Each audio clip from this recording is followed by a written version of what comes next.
I've got a simple idea. Let's give up on the Constitution. I know it sounds radical, but it's really not. Constitutional disobedience is as American as apple pie. For example, most of our greatest presidents, Jefferson, Lincoln, Wilson, and both Roosevelts, had doubts about the Constitution, and many of them disobeyed it when it got in their way. To be clear, I don't think we should give up on everything in the Constitution. The Constitution has many important and inspiring provisions, but we should obey these because they are important and inspiring, not because a bunch of people who are now long dead favored them 2 centuries ago.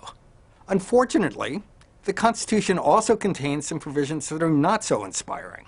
For example, one allows a presidential candidate who is rejected by a majority of the American people to assume office. Suppose that Barack Obama really wasn't a natural-born citizen. So what? Constitutional obedience has a pernicious impact on our political culture. Take the recent debate about gun control. None of my friends can believe it, but I happen to be skeptical of most forms of gun control. I understand, though, that's not everyone's view, and I'm eager to talk with people who disagree.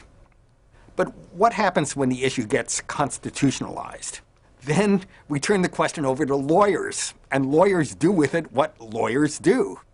So instead of talking about whether gun control makes sense in our country, we talk about what people thought of it 2 centuries ago.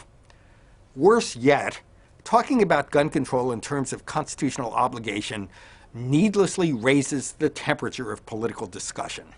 Instead of a question of policy about which reasonable people can disagree, it becomes a test of one's commitment to our foundational document, and so to America itself.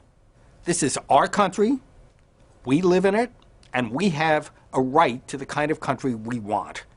We would not allow the French or the United Nations to rule us, and neither should we allow people who died over 2 centuries ago and knew nothing of our country as it exists today.